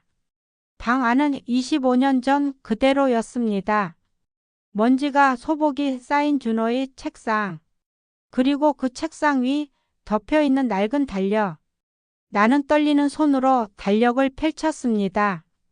달력의 마지막 페이지에는 준호의 필체로 작은 메모가 적혀 있었습니다. D-Day. 아버지께 모든 걸 말씀드리고 민수에게 회사를 떠나라고 권유할 예정. 그 날짜는 준호가 추락했던 바로 그날이었습니다. 나는 그 메모를 발견하는 순간 모든 퍼즐 조각이 맞춰지는 것을 느꼈습니다. 민수의 행동은 우발적이지 않았습니다. 그는 준호가 자신을 축출할 것임을 알았고 계획적으로 형을 제거한 것입니다. 나의 25년간의 침묵이 무색하게, 진실은 이미 준호의 마지막 메모에 선명하게 기록되어 있었습니다. 내가 그토록 지키려 했던 민수는 애초에 구원받을 가치가 없는 악마였습니다. 나는 주저앉아 통곡했습니다. 나의 모든 희생과 거짓말이 한순간에 무너지는 끔찍한 진실. 나는 그 방에서 내가 만들고 내가 덮었던 괴물의 완전한 탄생을 목격했습니다. 진실을 마주한 후 나는 모든 두려움을 잃었습니다. 나의 남은 삶이 감옥에서 끝나든 미친 사람으로 세상에서 지워지든 상관없었습니다. 나는 더 이상 민수의 거짓 속에 살 수 없었습니다. 나의 유일한 무기는 더 이상 서류가 아니었습니다. 바로 나의 목소리, 나의 자백이었습니다. 다음 날 저녁, 민수의 경영권 승계를 축하하는 작은 가족 만찬이 열렸습니다. 남편과 민수, 그리고 몇몇 핵심 임원들이 모인 자리. 민수는 나에게 정갈한 미소를 지으며 말했습니다. 어머니, 오늘 이 자리에서 모든 분들께 축하의 말씀을 해주시겠습니까? 어머니의 축복은 저에게 가장 큰 힘이 될 것입니다. 나는 회색 죄수의 옷을 입고 떨림 없는 얼굴로 일어섰습니다. 나는 민수와 남편, 그리고 모든 임원들을 차례로 응시했습니다. 그들의 눈빛은 기대와 승리감으로 번들거렸습니다. 나는 축복 대신 25년간 갇혀있던 진실의 폭발을 선택했습니다. 저는 오늘 이 자리에서 저희 둘째 아들 이민수의 경영권 승계를 축하할 수 없습니다. 왜냐하면 이민수는 살인자이기 때문입니다. 그 말을 내뱉는 순간 방 안의 모든 소리가 멈췄습니다. 임원들의 얼굴은 충격으로 굳어졌고 남편은 경악하며 나에게 달려왔습니다. 민수의 얼굴은 처음으로 진정한 광기로 일그러졌습니다. 여보, 무슨 짓이야? 당장 멈춰. 정신 차려. 어머니, 지금 뭘 하시는 겁니까? 나는 남편의 손을 뿌리쳤습니다. 나의 목소리는 25년의 침묵을 깨고 나온 자유로운 외침이었습니다. 저는 25년 전 구룡산 비탈길에서 이민수가 그의 형 이준호를 고의로 밀쳐 살해하는 것을 목격했습니다. 저는 가문의 명예를 위해 그 진실을 덮었습니다. 알리바이를 조작했고 증거를 인멸했습니다. 저는 살인 교사 및 증거 인멸의 공범입니다. 그리고 민수는 그 침묵을 이용하여 그의 형의 몫을 빼앗고 오늘 이 자리에 섰습니다. 나는 떨리는 손으로 준호의 달력을 꺼내들어 모두에게 보여주었습니다. 민수는 패닉에 빠져 나에게 달려왔지만 이미 늦었습니다. 나의 자백은 공공연한 진실이 되었습니다. 멈춰, 이 미친 여자. 내가 당신을 가만두지 않을 겁니다. 그는 나에게 달려들어 나의 멱살을 잡았습니다. 그의 눈빛은 25년 전 비탈길에서 형을 밀쳤을 때 그 섬뜩한 탐욕과 계산된 냉정함이 뒤섞여 있었습니다. 나의 침묵이 폭발한 순간 나는 나의 마지막 복수이자 나의 최종적인 파멸을 시작했습니다. 이 사회 자리는 순식간에 아수라장이 되었습니다. 나의 자백은 민수의 왕자를 무너뜨릴 수 있을까요? 아니면 이 집안의 모든 것을 함께 파멸로 이끌까요? 나의 죄값은 이제부터 시작입니다. 나는 25년간 두 아들을 지키는 어머니이자 살인자의 비밀을 숨긴 공범으로 살아왔습니다. 진실은 깊은 지하 묘지에 묻혀 있다고 생각했지만 그 진실은 내가 아닌 첫째 아들 준호의 방에서 나를 기다리고 있었습니다. 그의 흔적을 찾는 집착이 결국 나의 족쇄를 끊는 칼날이 될 줄은 몰랐습니다. 민수의 취임 축하 만찬이 열리는 날 나는 침묵이 가져온 재앙을 끝내기로 결정했습니다. 나의 고백은 구원이 아닌 파국을 의미할지라도 더 이상 도망칠 곳은 없었습니다. 민수의 취임 만찬 D-1 민수가 회사의 공식 승계자로 발표되는 바로 전날 밤이었습니다. 나는 25년간 아무도 들어가지 않았던 먼지가 켜켜이 쌓인 준호의 방에 홀로 들어섰습니다. 그곳은 내가 가장 두려워하는 성역이자 내가 가장 그리워하는 지옥이었습니다. 나는 준호의 낡은 책상 서랍 깊숙한 곳에서 겉표지가 닳아버린 작은 다이어리 하나를 발견했습니다. 그 안에는 준호의 마지막 기록들이 담겨 있었습니다. 충격적이게도 그것은 단순한 일기가 아니었습니다. 준호는 이미 동생 민수가 회사의 기밀을 빼돌리고 부정한 방법으로 아버지의 신뢰를 무너뜨리려 했던 정황을 포착하고 있었습니다. 나는 마지막 페이지에 적힌 글을 읽고 심장이 멎는 줄 알았습니다. D-7 민수에게 시간을 주었다. 내가 가진 모든 증거를 정리했고 오늘 아버지께 모든 것을 말씀드릴 것이다. 민수가 스스로 회사를 떠나도록 설득했지만 그는 거절했다. 나는 그를 더 이상 동생으로 인정할 수 없다. 그가 벌인 일은 돌이킬 수 없다. 이 메모는 준호의 죽음이 단순한 사고가 아니라 민수가 자신의 죄가 발각될 것을 두려워하여 계획적으로 벌인 범죄였음을 명확히 증명했습니다. 나의 25년의 침묵, 내가 지켜왔던 비밀 자체가 민수의 완벽한 범죄를 위한 방패막이었던 것입니다. 나는 바닥에 주저앉아 아들의 메모를 부여잡고 오열했습니다. 날이 밝자마자 나는 준호의 메모를 들고 민수의 집으로 찾아갔습니다. 취임 만찬 준비로 분주한 민수에게 나는 다이어리를 던지듯 내밀었습니다. 민수야, 이게 뭐니? 내가 준호를 죽인 거니? 아니라고 말해. 민수는 피식 웃으며 나에게 말했습니다. 어머니, 이런 감상적인 종이 조각을 아직도 갖고 계셨군요. 이걸로 저를 협박하시려는 건가요? 아니면 이제 와서 늦은 후회를 하시려는 건가요? 민수는 놀라기는커녕 나를 비웃었습니다. 그의 차분함은 나를 더욱 공포에 몰아넣었습니다. 너는 내 형이 죽는 걸 알면서도 방치한 거니? 아니면 내가 직접. 어머니, 25년 전 제가 그 사람을 치었을 때 어머니는 저를 보호했습니다. 그때부터 우리의 운명은 얽힌 겁니다. 어머니는 저의 가장 완벽한 공범이었고 지금도 마찬가지입니다. 이 메모를 세상에 공개하는 순간 세상 사람들은 저보다 먼저 살인자를 키워낸 위선적인 어머니를 비난할 겁니다. 어머니의 명예와 가문의 명예는 산산조각 날 겁니다. 그의 눈빛은 내가 알던 아들의 눈이 아니었습니다. 그것은 나의 약점과 죄책감을 꿰뚫어보는 냉혈한 지배자의 눈빛이었습니다. 그는 내가 25년간 지켜온 것을 무기로 삼아 나를 위협했습니다.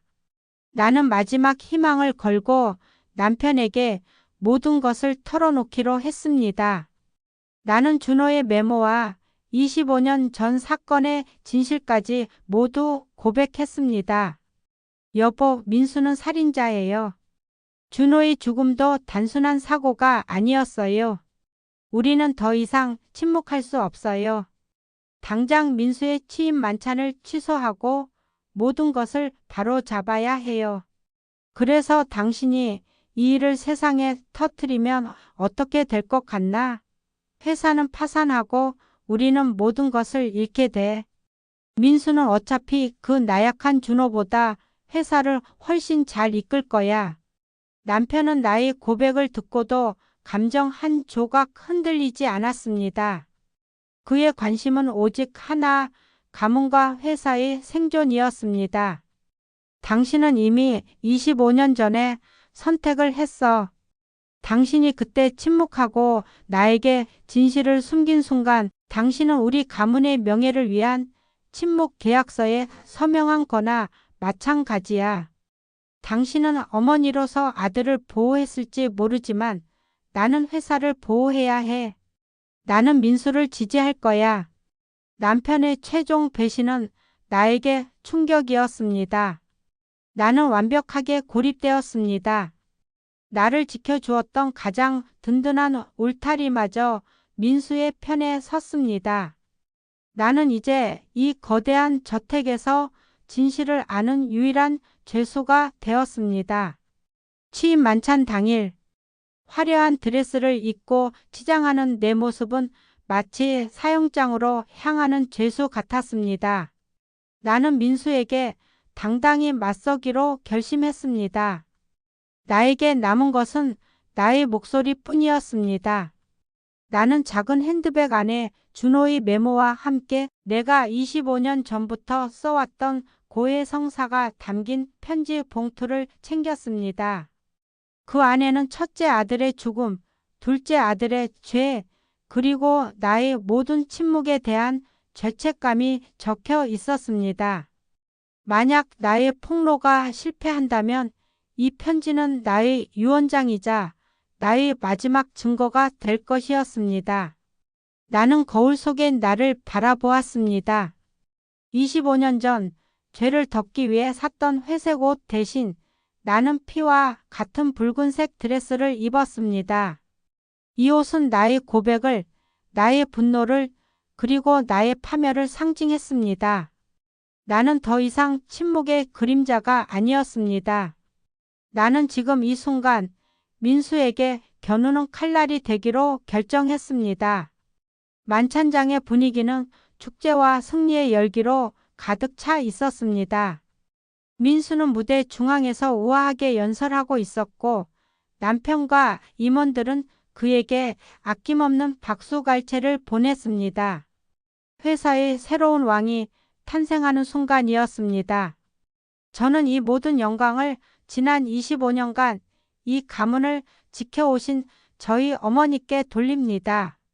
어머니의 헌신과 희생이 없었다면 그가 나에게 고개를 숙이는 순간 나는 천천히 자리에서 일어났습니다. 붉은 드레스가 군중 속에서 강렬하게 대비되었습니다. 나는 준호의 메모를 꺼내 들고 온 힘을 다해 소리쳤습니다. 나의 목소리는 25년간 짓눌렸던 모든 회한과 죄책감을 토해냈습니다. 이민수는 살인자입니다. 나의 아들 민수는 25년 전 그 사람을 치었습니다. 그리고 5년 전 형 준호까지.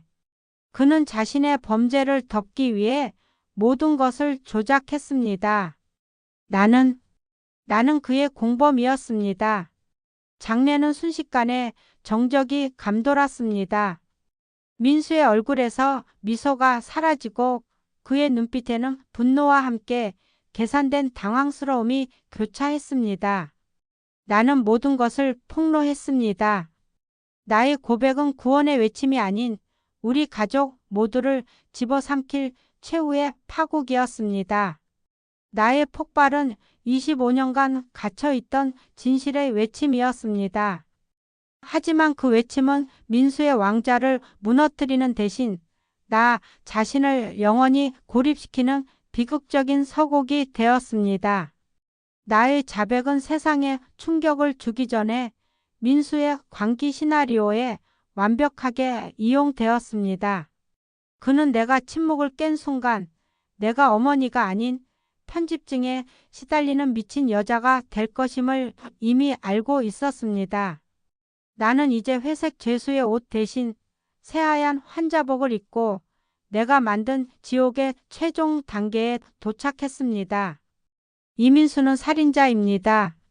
나의 말이 끝나자마자 만찬장은 순식간에 아수라장으로 변했습니다. 임원들은 당황하여 웅성거렸고 남편은 경악하며 나에게 달려와 입을 틀어막으려 했습니다. 어머니, 정신을 차리십시오. 약을 드시지 않으셔서 증상이 재발하신 겁니다. 죄송합니다. 어서 어머니를 방으로 모셔. 민수는 나를 향해 달려들었지만 그의 눈빛은 분노보다는 계산된 연기로 가득 차 있었습니다. 그는 즉시 상황을 통제하기 시작했습니다. 임원들을 향해 격앙된 목소리로 말했습니다. 여러분, 송구스럽습니다. 어머니께서는 형의 사고 이후 25년간 심각한 편집증과 우울증을 앓아오셨습니다. 최근 경영권 승계 문제로 스트레스가 극에 달해 이런 망상적인 발작을 일으키신 겁니다. 제가 늘 안쓰러워하며 모시고 있었습니다. 곧 담당 주치의가 와서 조치할 겁니다. 그의 완벽한 연기에 임원들은 오히려 민수에게 동정적인 시선을 보냈습니다. 슬픔에 빠진 어머니를 헌신적으로 돌보는 효자라는 민수의 프레임은 나의 진실 폭로를 무력화시키는 완벽한 방패였습니다. 나는 준호의 달력을 꺼내들어 증거로 제시하려 했지만 민수는 나의 손을 완력으로 잡고 달력을 찢어버렸습니다. 증거라니요? 어머니의 망상에 근거한 아무 의미 없는 낙서일 뿐입니다. 어머니의 말씀은 지금 이 순간 정신질환의 증거일 뿐입니다. 그때 남편이 내 뺨을 후려쳤습니다. 그의 눈에는 나의 명예도 민수의 죄도 아닌 오직 회사와 주가의 붕괴에 대한 공포만 담겨 있었습니다. 이 미친 여자야. 당장 입 닥치지 못해. 당장 사과해. 경호원들이 달려와 나를 강제로 끌고 나갔습니다. 나는 저항했지만 소용없었습니다. 나의 자백은 그들에게 미친 사람의 헛소리 그 이상도 이하도 아니었습니다. 나는 끌려나가면서 마지막으로 민수를 보았습니다. 그는 차분하게 임원들을 안심시키며 상황을 능숙하게 수습하고 있었습니다.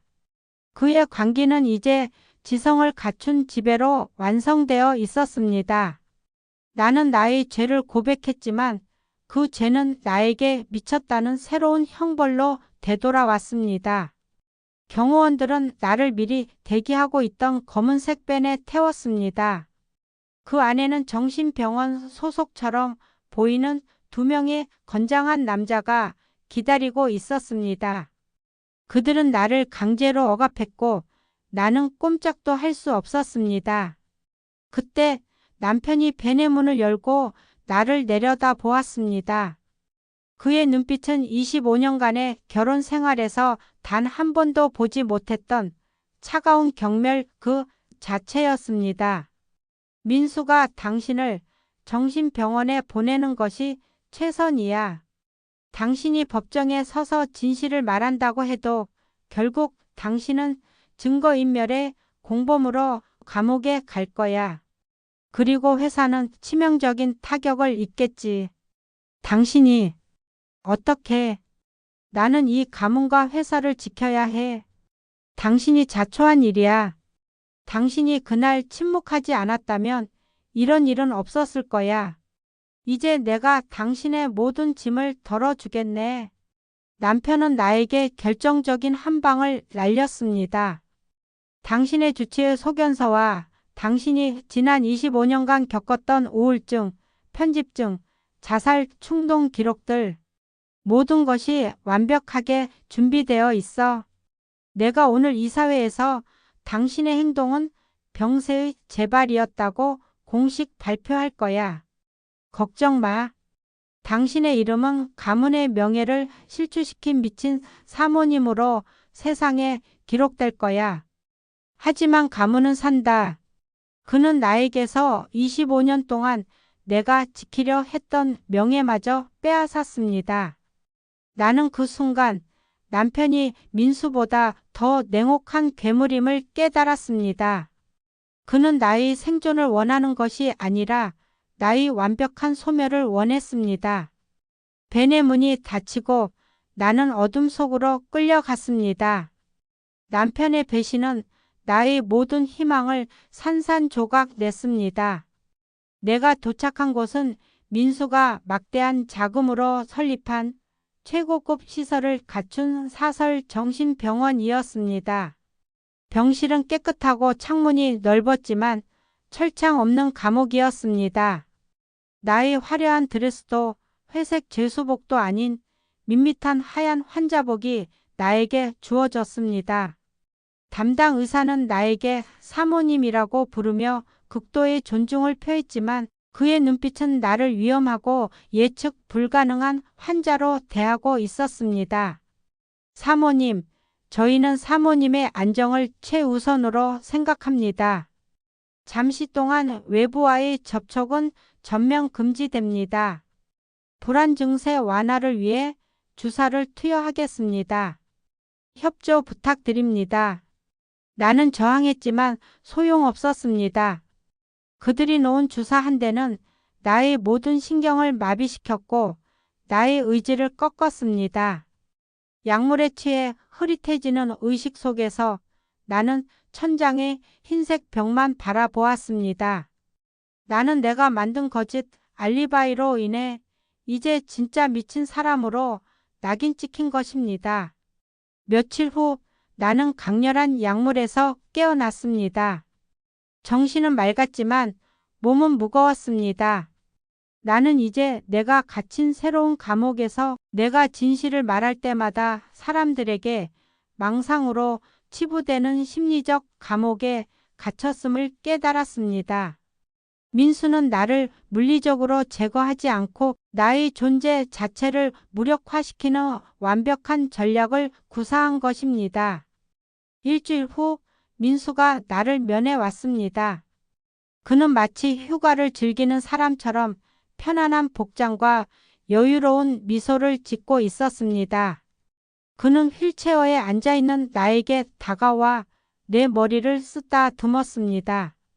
어머니, 이제야 좀 편안해 보이시는군요. 역시 이곳이 어머니에게 가장 안전한 곳입니다. 바깥 세상은 어머니의 나약한 정신이 버티기엔 너무나 위험하고 잔인합니다. 내가 나에게 무슨 짓을 했는지 알아? 저는 어머니를 구원했습니다. 어머니는 25년간 죄책감이라는 지옥에서 사셨습니다. 이제 그 지옥은 끝났습니다. 바깥 세상은 어머니를 살인자의 공범으로 보겠지만 이곳은 어머니를 가슴 아픈 환자로 대할 겁니다. 제가 어머니의 명예를 완전히 회복시켜 드린 겁니다. 나는 분노에 떨었습니다. 나는 그에게 준호의 달력 메모가 진실의 증거였음을 상기시키려 했습니다. 내가 준호의 방에서 찾은 달력 메모, 내가 준호를 계획적으로 제거했다는 증거야. 달력 메모 말씀이시군요. 어머니, 25년 전 그 서류 사본을 가지고 계셨을 때부터 저는 어머니의 모든 행동을 예측하고 있었습니다. 어머니의 유일한 약점은 죄책감과 준호에 대한 집착이니까요. 그는 테이블 위에 놓인 메모지를 집어들고 펜으로 작은 글씨를 써 내려갔습니다. 그리고 그것을 나에게 보여주었습니다. 그것은 준호의 필체와 똑같은 필체로 새로운 메모가 적혀 있었습니다. D-Day. 아버지께 모든 걸 말씀드리고 민수에게 회사를 떠나라고 권유할 예정. 이 정도는 누구나 위조할 수 있습니다. 아니, 더 솔직히 말할까요? 어머니가 준호의 방을 부수고 진실을 찾아내리라는 것을 알았기 때문에 제가 며칠 전에 그 메모를 그곳에 심어 두었습니다. 어머니는 진실을 찾은 것이 아니라 제가 던져준 미끼를 문 것뿐입니다. 저는 어머니가 이 사회에서 제 의도대로 행동해 주시기를 바랐습니다. 그리고 어머니는 완벽하게 해내셨죠. 민수의 말은 나의 모든 것을 부쉈습니다. 나의 마지막 발악, 나의 유일한 반격이 처음부터 민수의 시나리오 속 하나의 장면이었음을 깨달았습니다. 그는 내가 서류 사본을 숨긴 위치, 내가 남편에게 배신당하리라는 것까지 모두 계산했습니다. 나는 그의 손바닥 안에서 움직이는 꼭두각시였습니다. 절망의 끝. 민수는 만족스러운 미소를 지으며 병실을 떠났습니다. 나는 약 기운 속에서 완전히 패배했음을 인정하며 눈을 감았습니다. 나는 모든 것을 잃었고 나의 자백은 광기의 망상으로 봉인되었습니다. 그때 병실 문이 다시 열렸습니다. 예상치 못한 방문자. 그는 흰 가운을 입지 않았습니다. 중년의 낡은 정장 차림. 그는 조용히 나에게 다가왔고 자신을 소개했습니다. 형사 김영민이라고 합니다. 25년 전 이준호 씨 사망 사건을 담당했던 형사입니다. 나는 눈을 크게 떴습니다. 25년 전 남편의 압력에 굴복했던 그 사건을 사고로 종결시켰던 바로 그 형사였습니다. 그는 나의 모든 것을 알고 있었습니다. 사모님, 이제 정신병원에 갇히셨군요. 이민수 씨의 프레임이 완벽하게 성공한 것 같습니다. 하지만 사모님께서 그 이사회에서 외치신 살인자라는 단어는 이 사건을 종결하지 못했던 저에게 다시 한번 용기를 주었습니다. 그는 주머니에서 낡은 수첩을 꺼냈습니다. 그리고 나에게 무언가를 보여주었습니다. 25년 전 현장에서 발견된 물증은 모두 인멸되었다고 보고되었습니다. 하지만 저는 민수 씨의 옷자락 조각과 준호 씨의 손톱 밑에 남아있던 살점 조각을 따로 보관해 두었습니다. 아무도 몰랐죠. 저는 당신 아들이 무죄라고 생각하지 않았습니다. 그리고 지금 당신이 미쳤다는 이민수 씨의 주장, 저는 믿지 않습니다. 이민수 씨는 이 집안의 명예와 힘으로 저를 침묵시켰지만 제가 가진 증거는 DNA 분석을 기다리고 있습니다. 사모님, 이제 진실을 말할 시간이 되었을까요? 나의 눈앞에 마지막 희망이 내가 25년간 외면했던 진정한 증거가 나타났습니다. 민수는 나의 모든 것을 통제했지만 25년 전의 죄수의 그림자가 다시 돌아와 그의 완벽한 시나리오에 균열을 내기 시작했습니다. 나의 파멸은 구원이 될 수 있을까요? 나는 이 하얀 감옥에서 민수를 파멸시킬 마지막 공모를 시작해야 했습니다. 나의 자백은 나를 미치광이로 만들었고 민수에게는 무적의 왕관을 씌워주었습니다. 하지만 절망의 밑바닥에서 25년 전 사건을 홀로 묻지 않았던 형사 김영민이라는 예상치 못한 공모자가 나타났습니다. 나는 이제 내가 만든 감옥 안에서 아들을 심판할 최후의 연극을 시작해야 했습니다. 나의 구원은 민수의 몰락을 통해서만 가능했습니다. 정신병원은 완벽한 감옥이었습니다. 모든 외부 통신은 차단되었고 매일 정해진 시간에 불안 완화제가 투여되어 나의 사고를 둔화시켰습니다. 하지만 김 형사의 방문은 잿더미 속에 떨어진 작은 불씨였습니다. 며칠 뒤 김 형사는 변호사로 위장하여 다시 나를 찾아왔습니다. 우리의 대화는 간호사들의 감시 아래 이루어졌지만 우리는 은밀하게 암호를 주고받으며 계획을 세웠습니다. 사모님의 혐의는 증거인멸 및 명예훼손입니다. 모든 것을 부인하고 심신미약을 주장하시는 것이 유리합니다.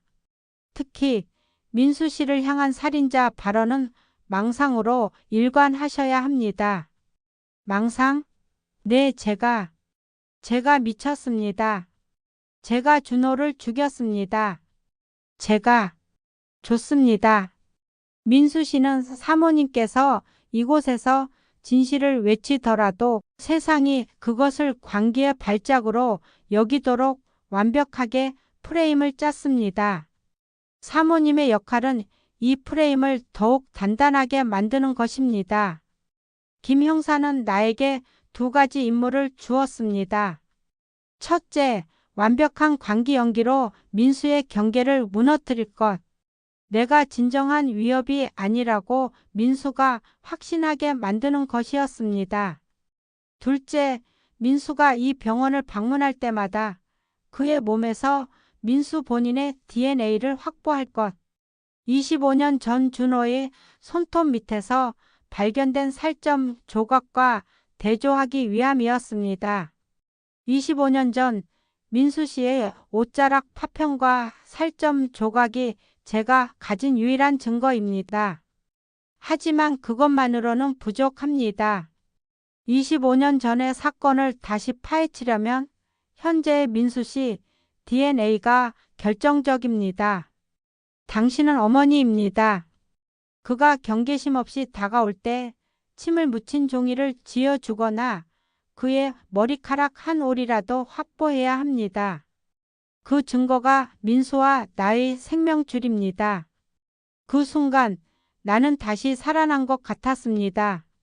나의 죄책감은 이제 복수의 무기가 되었습니다. 나는 그에게 나를 배신하고 민수 편에 선 남편, 즉 회장에 대한 마지막 정보를 주었습니다. 준호의 친필 메모가 담겨 있던 곳. 그곳은 회장님의 집무실 벽 난로 위에 비밀 금고였습니다. 회장님은 늘 중요한 문서를 불태웠고 금고는 아마도 25년 전 사건의 진술서 4본 그리고 민수의 범죄를 덮기 위한 모든 서류가 담겨 있을 겁니다. 회장님은 민수가 아닌 가문을 지키기 위해 그 진실을 봉인했을 겁니다. 우리의 공모는 침묵과 눈빛 속에서 완성되었습니다. 는 하얀 감옥이라는 무대에서 나의 모든 과거를 건 최후의 연극을 준비했습니다. 나는 김 형사의 요청대로 완벽한 광인이 되었습니다. 나는 때로는 천장을 향해 웃었고 때로는 벽에 기대어 죽은 준호에게 말을 걸었습니다. 나는 매일 투여되는 약물에 저항하는 동시에 나의 정신력을 가장자리에 아슬아슬하게 유지했습니다. 민수는 며칠에 한 번씩 우아하게 면회를 왔습니다. 그는 마치 박물관의 전시물을 보듯 나를 내려다보며 나의 상태를 확인했습니다. 어머니, 이젠 준호 형을 만나셨나요? 그에게 제가 얼마나 이 회사를 잘 키워내고 있는지 자랑하셨습니까? 준호는 꽃을 좋아해요. 빨간 장미. 민수, 너도 빨간색이 좋지? 피처럼. 피는 잊으셔야죠, 어머니. 그것은 오래된 악몽일 뿐입니다. 이제 편안히 쉬십시오. 나는 그의 면회 때마다 은밀하게 움직였습니다. 그의 손수건을 만지작거리는 척하다가 손톱으로 살짝 긁어 피부 조각을 얻었고 그가 마신 커피잔을 챙기는 척하며 침 묻은 종이컵 조각을 은밀히 확보했습니다. 하지만 민수는 영리했습니다. 그는 나에게 미끼를 던졌습니다.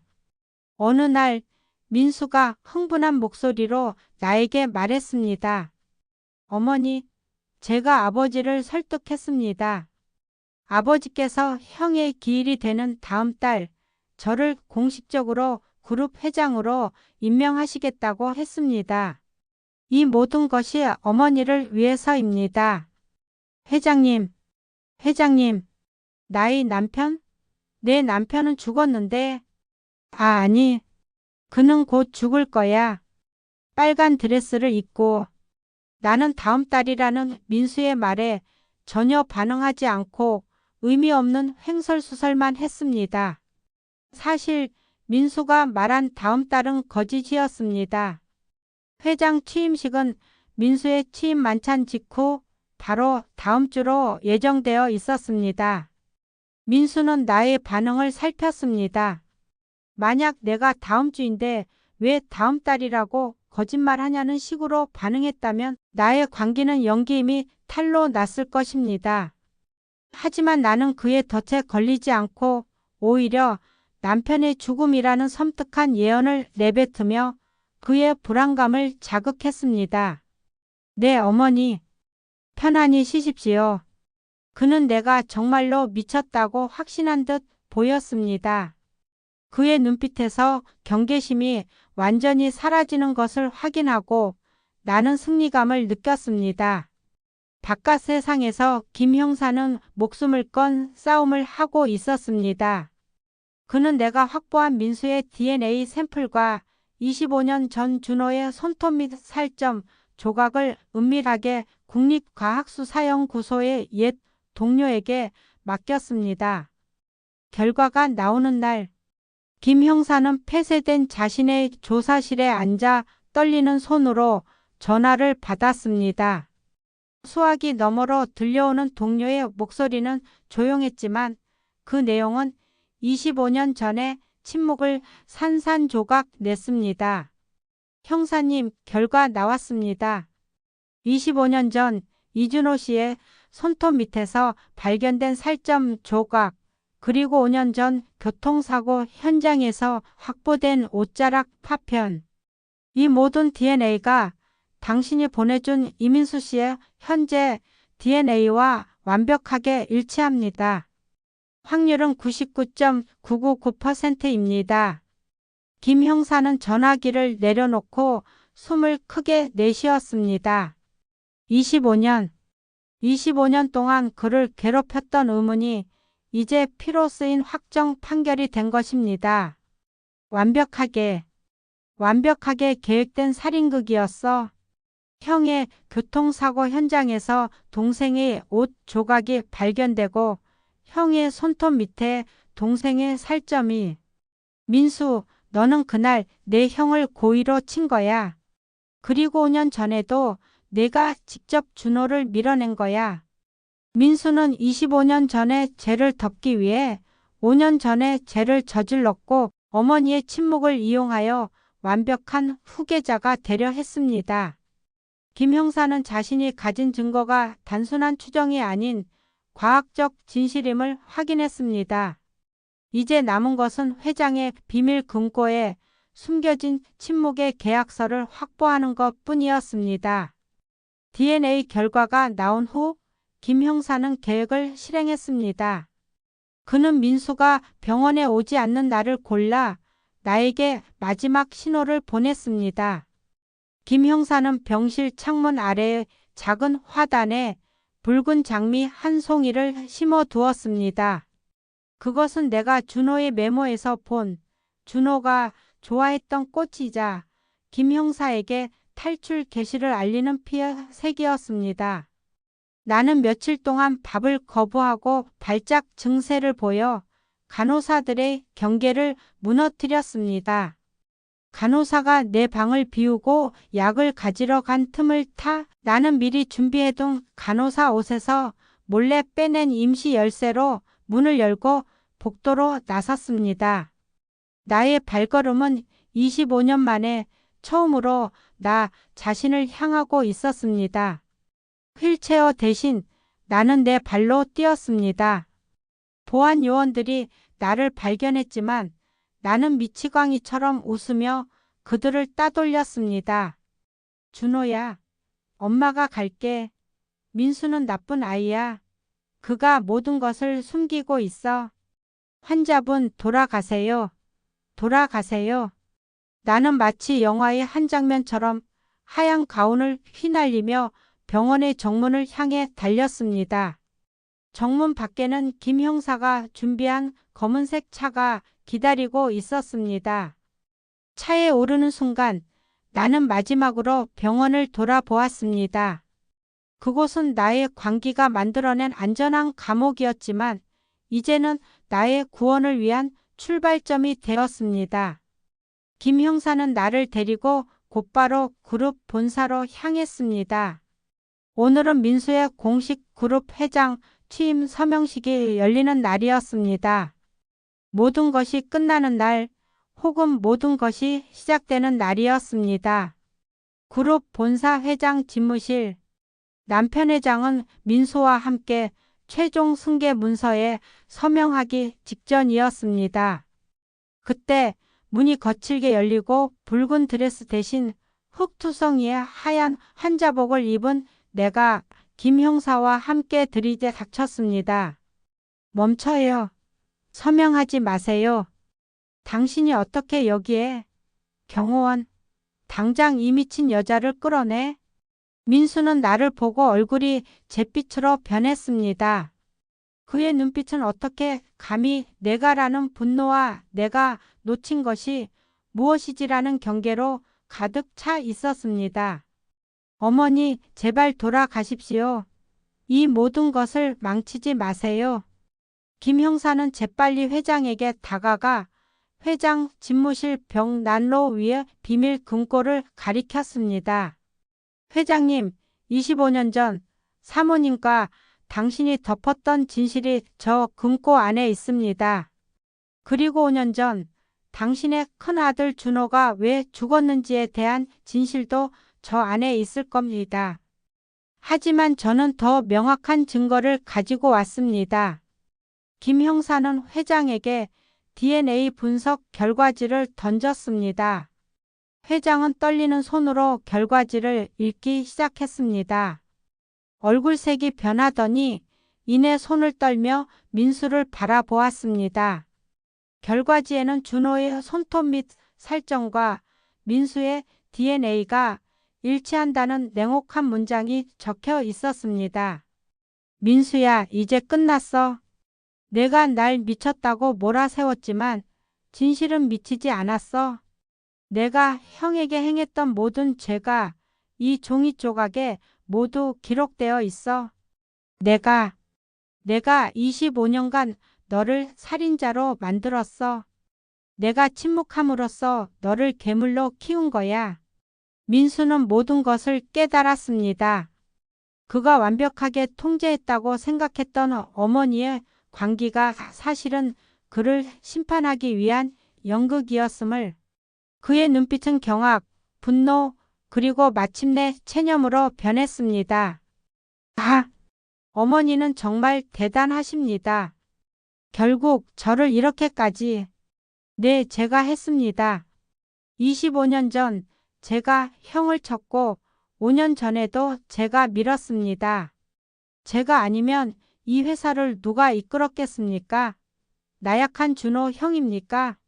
아니면 당신입니까? 그의 외침은 집무실을 가득 채웠습니다.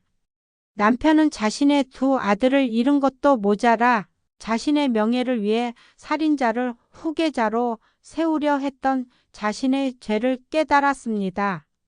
그는 그 자리에서 무너져 내렸습니다. 결국 민수는 현장에서 체포되었고 회장은 건강 악화로 쓰러졌습니다. 나는 나의 마지막 고백을 통해 내가 25년간 짊어졌던 죄의 짐을 내려놓았습니다. 나는 더 이상 침묵의 공범이 아니었습니다. 나는 모든 것을 잃었지만 나의 두 아들에게 진실과 정의를 돌려주었습니다. 나는 다시 감옥으로 돌아갔습니다. 하지만 이번에는 하얀 감옥이 아닌 진정한 죄수복을 입었습니다. 죄책감으로 미쳐버릴 것 같았던 지난날과 달리 나의 마음은 평온했습니다. 바깥 세상에서는 나의 증언과 김 형사의 증거를 바탕으로 민수의 재판이 시작될 것이었습니다. 나의 속죄는 이제 시작되었지만 25년 만에 처음으로 나는 자유로운 영혼이 되었습니다. 나의 죄는 무거웠지만 나의 침묵은 더 무거운 형벌이었습니다. 이제 나는 모든 것을 끝냈습니다. 나의 이야기는 한 어머니의 비극적인 선택과 구원에 대한 기록이었습니다.